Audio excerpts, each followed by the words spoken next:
Have you noticed that every restaurant now, at least fast food or quick serve, you can't just grab a stack of napkins. You've got to like do that pile. slow tearing off these very thin sheets of napkins. So I grabbed a cluster of them. So have at those. Yeah. Are you ready to do this thing? Yeah. It's car con carne. Let's eat in the car. It's car con carne. And now here's the star of our show, James Van Alstyne. This is Car Con Carne. It's a Q101 podcast. I'm James Van Alstyne, and Car Con Carne is presented by, it is sponsored by, it is graciously funded by Easy Automation, easy-automation.net. We all have devices strewn across our homes. It's time to get them all in sync, working together like a team, like the Avengers.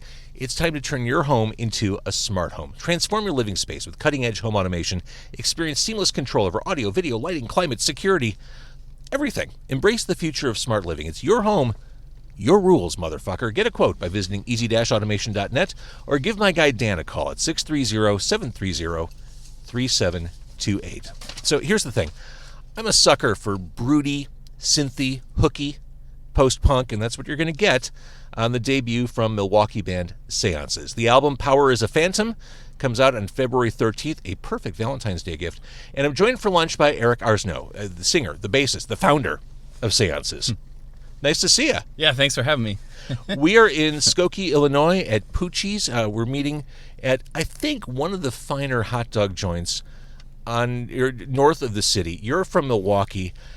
You don't have any predisposed notions about hot dogs, do you? No, and like that's the thing. I was really excited about this because it's far and few between. I'm always excited about the good old Chicago dog. They do it right here, but here's the thing. You decided to try the char salami, Yeah. which not a bad call at all. Oh, good. No, it's awesome. So it's gigantic too. I hope you became hungry. Yeah, totally. I mean, the thing is funny is when reading the menu, they're just like, "You've got to try this." And I was like, "Okay, that's all I need." Yeah, I mean, it's a salami sandwich with grilled onions and mustard. Yeah. So if you want, go wrong. dig into the bag. I got a right. dog. Thank you. Left it on the dashboard. But thank you for coming all the way south here. But I don't know if you feel the same way. Like, I spent a lot of my days working from home in isolation. So if I get a chance to road trip somewhere or go somewhere even an hour away, I'm like, sure, let's do it. Let's get in the car. No, 100%. And like, I just love. You got some fries in there too. Oh, thank you. Awesome. Yeah, I just love like traveling and meeting new people, seeing new things, trying new things. I mean, this is totally a new experience for me. So, yeah, it's always a great time. As I used to tell my kids, I like it when you try new things. Yeah, no, totally.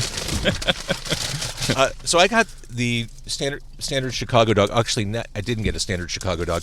I didn't put onions on mine because I'm still waking up. It's still early on a Sunday. I didn't want to do that to myself or to you. So I did a Chicago dog sans onions, but I got the char dog. Oh, nice. Which I guess is a cheat on the Chicago dog, but I appreciate the char. I'm going to show off your sandwich in a second. Sure. There we go. Got the char here. Got the celery, salt, pickle.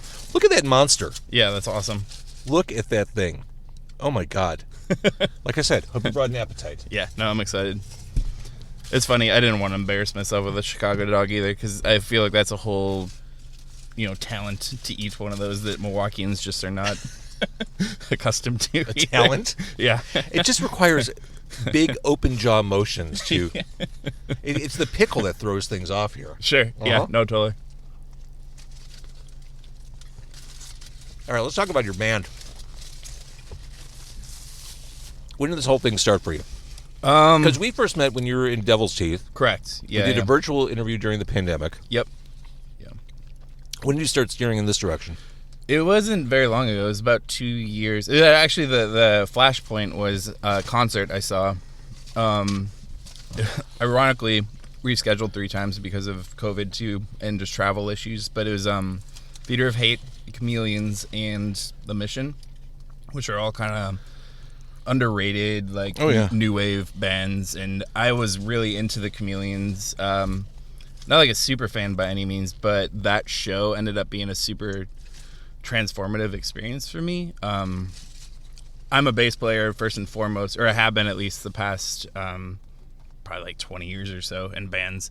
And so like seeing Mark Burgess do his thing and then have these really cool vocal melodies, and he had a really smart way of playing so that he could sing at the same time while everybody else was like fleshing out these awesome soundscapes. It just really caught my attention, and I felt super inspired. And when I always wanted to do a new wave project, but just kind of had a hard time figuring out how to jump in there and or know people in Milwaukee that would be like-minded to do that with me.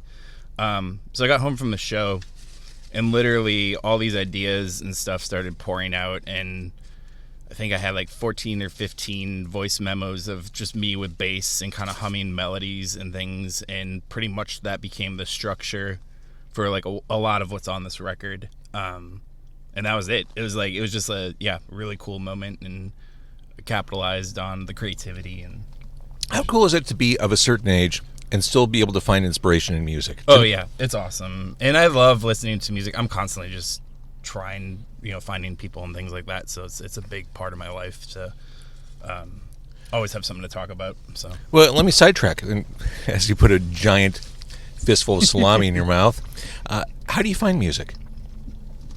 Is it word of mouth? Is it your friends? Is it a lot of word of mouth, a lot of just Bandcamp these days. I mean, it's I love and I hate the algorithm, but it gets to know you, and it really starts just kind of feeding you stuff that you're interested in. So I love the idea of Bandcamp, just because it also is like supporting the artist directly usually. And I try every Bandcamp Friday to buy a few things. Yeah, 100%. So like that's a really important thing for me too. And I don't know. It's just even at this point, Apple Music's constantly pushing things, and I have like lists of like I think last year there were still like 400 hours of music that I'd hoped to listen to through the year that I just did not get to. So it's The one thing I've said before, if Bandcamp is listening, if they can figure out how to configure it so that I can search on the app for new releases by genre, by region. Oh, 100%.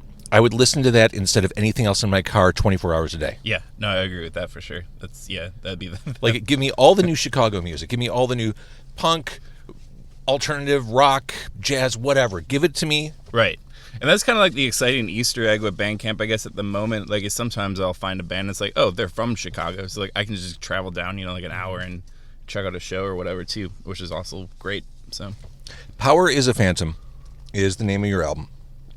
I've seen you describe Seances as a post-punk collective. Does that mean it's a band, or is it more like Justice League Unlimited, where depending on the cause, different people will be pressed into service, like Hawk Girl, Booster Gold? Yep, 100% that. And that's kind of like what I'm trying That's exactly what you were thinking. Yeah. And it's like, I guess I wanted to leave an open door for collaboration eventually, too, and more people hear the music. And I have, like, different phases in mind of, like, where I would like it to go. So yeah, I just didn't want it to be a totally me thing, even though like I'm propelling the largest part of it for sure. So, knowing this was inspired by Chameleons, I'm not wrong to detect or draw a line back to Joy Division, am I? Oh, not at all. Yeah. And that's like a lot of just even kicking back to my high school. There was that. Ironically, I kind of got into new wave more from a 90s perspective with like bands like Placebo and things like that, and then finding my way backwards. So, yeah. I think Placebo's Running Up That Hill cover is delightful. Oh, it's awesome. It's super dark. Yeah. No. The synths on it and everything, it's the best. They did that one song, like that collaboration with David Bowie, too. It's like absolutely amazing. Are you a Bowie fan? Yeah, huge Bowie fan. Huge Bowie fan. Yeah. In fact, I just started reading the Dylan Jones oral history of Bowie. Oh, really? Yeah. No, I fascinated. One of the best things I got for myself over the past couple of years, there was a sale on his vinyl box set of his 90s stuff. Oh, sure. Which I dismissed at the time. Yeah.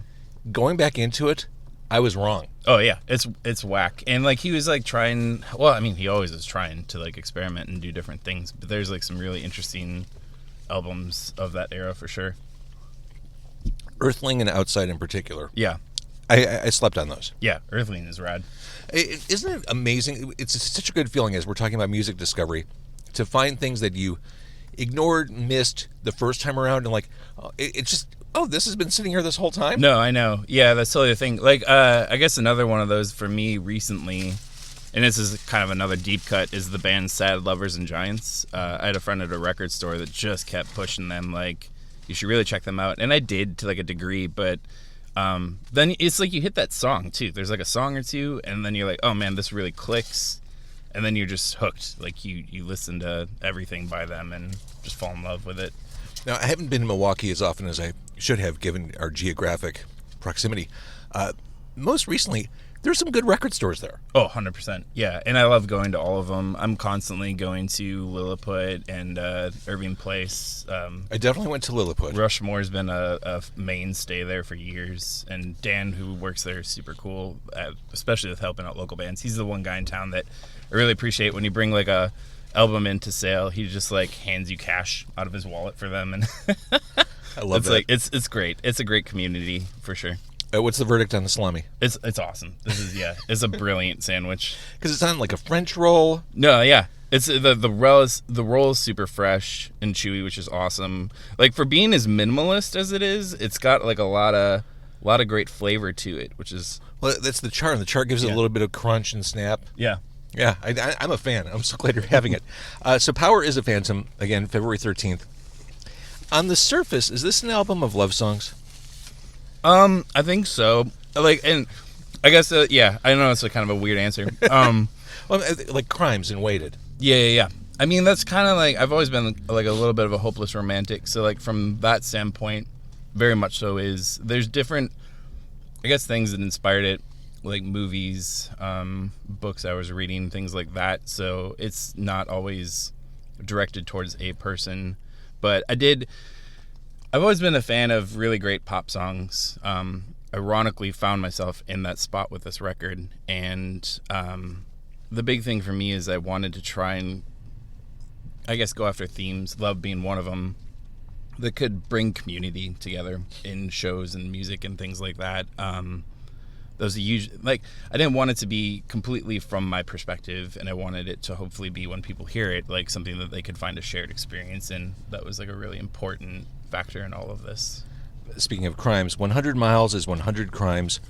Let's start there. What are we talking about? That one specifically is just me and my love of traveling. And I guess like the guilty pleasure of it all too. Like, I'm a really big Against Me fan. Sure. And lyrically, I felt like that just when I stumbled upon that line, I was like, this feels like something that Laura Jane Grace would have put in an Against Me song. And I just really liked it, the vibe of it. So The song Forgiveness, the female backup vocals on this are great. thanks. Who is that? So her name is Bex. I actually found out about her online. Over the pandemic and stuff, I found this group called School of Song, and they did some really great online classes. I took a class with Phil Weinrobe, who's produced some excellent records. One of the ones that drew me to him was Florist, and then also Mount Erie did a class which was super awesome. And through the community I found there, they were recommended, like, searching out talent online, and happened to land on Fiverr, ironically, of all places. And I knew the thing I wanted with the record is for it to feel like it was beyond just my voice too. And so I hooked up with Bex there. She was super great and willing to give it a go, and delivered some really awesome. I love it. Thanks. Yeah. And the kind of chanted, the kind of an earworm on that one. Mm-hmm. Maybe not a traditional hook, but it kind of stayed with me. Thank you. So like, sorry. Part of the fun. Yeah. My whole goal with this, too, in a weird way, was I didn't want things to feel necessarily verse, chorus all the time.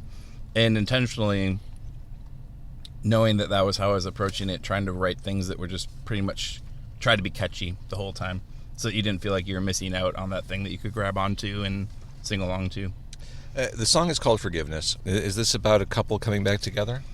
That one in particular was kind of just like, I will say that one was a little bit more of a narrative, throwing back to more of like my love for The Cure, songs like Just Like Heaven and things Sure. like that. And so, yeah, it was just kind of like this idea of like people that wanted to get together but had distance between them. I believe in you and you believe in me. Mm-hmm. Is that enough for the both of us? Yeah. Awesome. Fade, You did a lyric video for that one. Yes. End of last year. It gets old, Killing Karma. One of the things, thinking about lyrics and what you just said about The Cure, the lyrics on a lot of these songs are abstract enough to be open to interpretation, to hit different people in different ways. Yeah. And I think this song is an example of that. Thank you. Yeah. And yeah, like I said, that was a huge goal of the record for sure. And Fade was kind of a cool one too, because that was when I really knew that this project was going to work. I had all these, like I said, voice memos lying around on my phone, and they just sat there. I was busy with other band projects and things like that, and I guess I didn't really believe in it enough yet to push it forward. And then That's classic Midwestern self-deprecation. Yeah, totally. and I met up with a friend of mine who I hadn't seen in a while, and it's a classic like, hey, what have you been up to? I've been up to this sort of thing, and I told him I'd send him some things, and unprompted he sent back. His name's Jason Kartz, super talented guitarist. He'd sent back the Fade demo with guitar on it, and that just like blew my mind, and I was like, this is it. It totally will work, and push the whole album forward from there.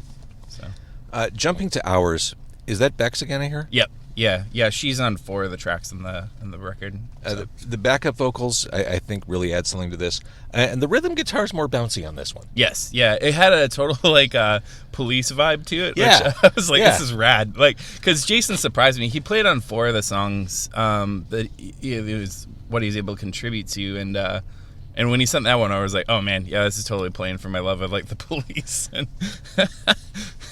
The Police is one of those bands I come back to about once a year, and when I go in hard, especially on those first 2 albums. Yeah, they're great, and the first 2 are kind of almost like more punk rock in a way too, which is what's fun about them. But then I'll jump to Ghost in the Machine for Secret Journey, or yeah. Weighted is the single, the current single. Mm-hmm. As you talk about your love of travel, this was written on a trip across Iowa? Actually, yes. And, well, that and, so, to be really short and frank, there was a Chameleon show I was trying to catch in Kansas City over the summer. They had van troubles shut down. So, I had to go back and catch the show in November. I stayed at a friend's house and actually wrote, started finishing most of the record there during the month of November.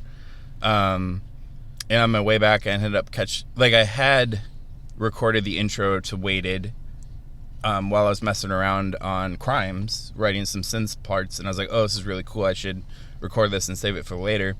And then started, my cross journey back to Milwaukee, which was mostly through Iowa in the middle of the night, which just turned into a total blur. Also happened to be on election night, which is a really weird feeling, and I never want to do that again. When you're just kind of cut off from everything. And that synth line just kept popping back into my head, and I got really excited about it and started thinking about what I wanted it to be. Started even coming up with what I thought the drum part could be and melodies for vocals. And so while I was stopping at gas stations and rest stops and things like that, I was just constantly pulling out my phone and mapping that track out until I got back home, and then recorded it that weekend. So, and I love the way that there's that vocal fade in. Oh yeah, thanks. It's just cool. I've driven across Iowa a bunch, and it is as desolate as you described. And there are certain landmarks along the way I got used to, there's the world's largest truck stop. Yeah, I-80. Yeah. Yep. Which I've come to learn apparently is a hotbed for human trafficking. Yeah. You'd never guess it as you're waiting for a biggie bag in Wendy's, but yeah. Yeah, it was really awkward.